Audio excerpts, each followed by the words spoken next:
Daf Yomi, Tractate Bava, page 38b on the top of the page. Continuing from the Kal V'chomer, which not quite understood. They were suggesting that Moses said to himself, a Kal V'chomer, that if in regards to the Midianites who came only to help the Moabites harm the Jewish people, the Torah said harass the Midianites. Oh, maybe I didn't understand it well. Okay, if regards to the Midianites, who only came to help the Moabites harm the Jewish people, the Torah said harass the Midianites. Okay, so they did. With regards to the Moabites themselves, is it not clear? But the Moabites also attacked the Jewish people as well. I guess my question is goes same both ways.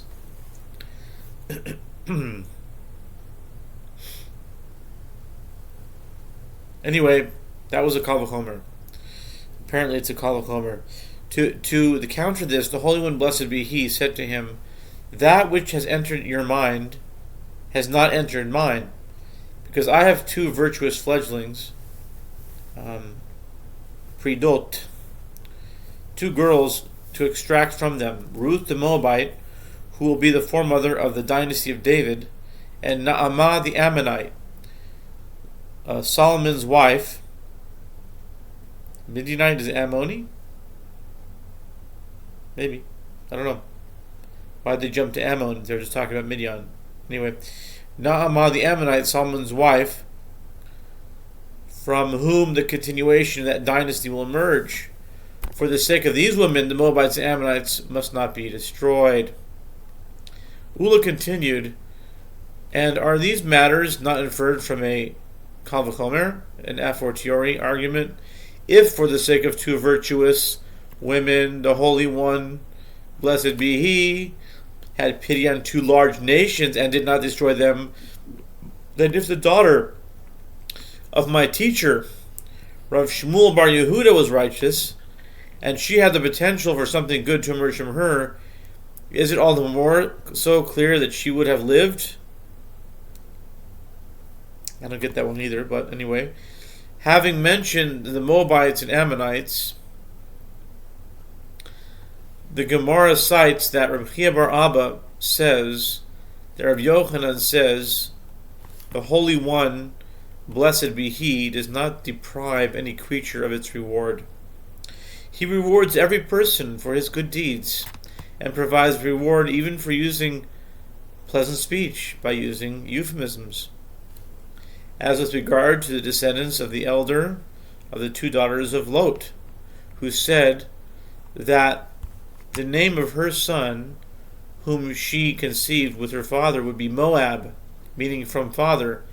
The Holy One, blessed be He, said to Moses, do not be at enmity with Moab, neither contend with them in battle, indicating that specifically for full-fledged battle was not authorized, but that the Jewish people could impose forced labor on them.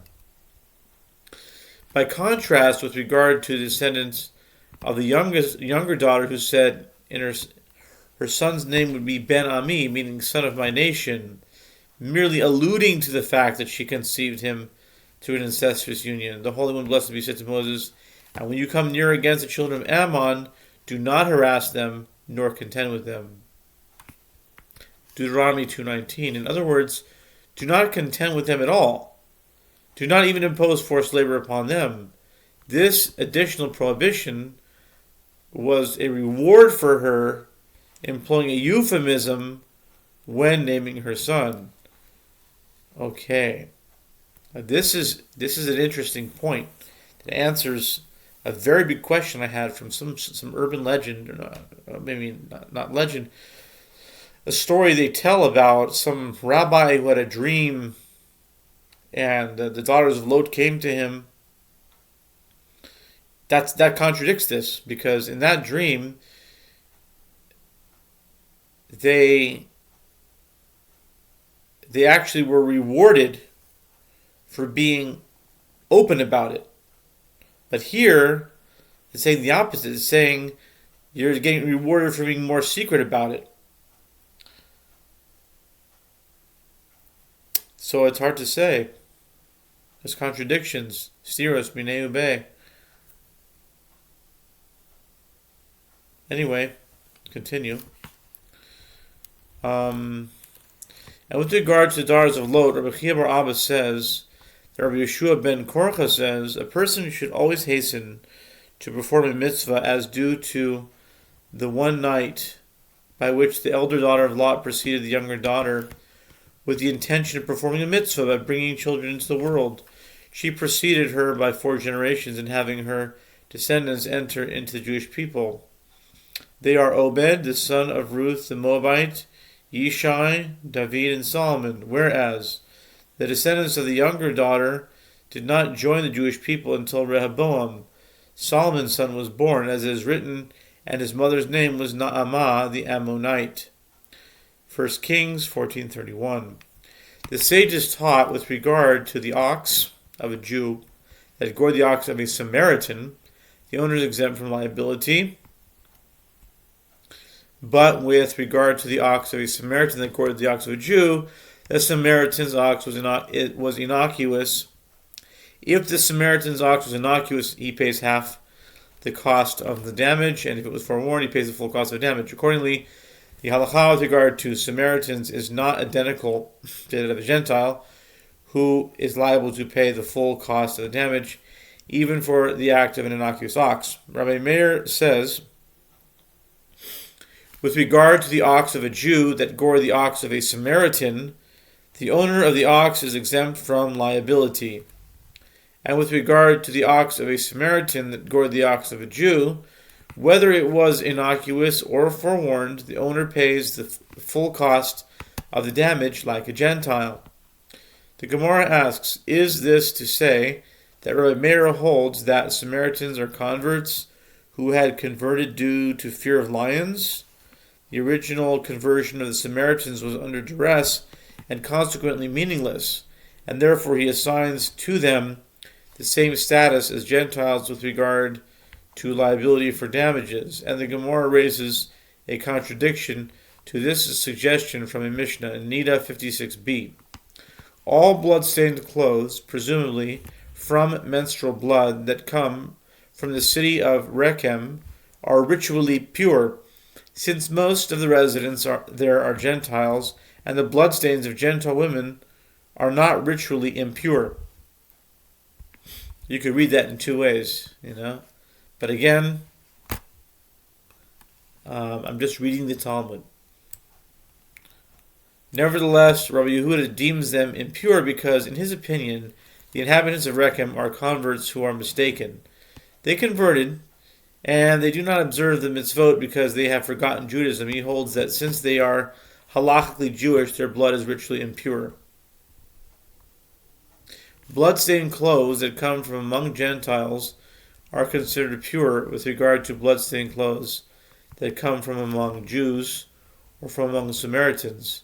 Rabbi Meir deems them impure, as he suspects them of not taking care to keep impure clothes out of the public domain, and the rabbis deem them pure, as Jews and Samaritans are not suspected of not being careful about their blood stains. Apparently, Rabbi Meir holds that Samaritans are true converts. Otherwise, the halakha concerning them would be the same as for Gentiles, whose blood stains are not impure at all. This being the case, why does Rabbi Meir regard them as Gentiles with regard to liability to pay damages? Rabbi Abahu says they are true converts, and therefore considered Jews by Torah law, inasmuch as in the event of a Jew's ox causes damage to them, the owner of the ox is liable to pay damages. And if an innocuous ox belonging to them gores a Jew's ox, the owner pays only half the cost of the damage. Nevertheless, Rabbi Meir imposed a monetary fine on them, giving them the status of Gentiles so that Jews would not assimilate with them. Rabbi Zera raises an objection to this answer from a Mishnah in Ketubot 29a, and these are the cases of young women for whom there is a fine paid to their fathers by one who rapes them. Not only is one who rapes a Jewish young woman of unflawed lineage liable to pay this fine, but so is one who engages in intercourse with a mamzeret or with a female Gibeonite or with a female Samaritan.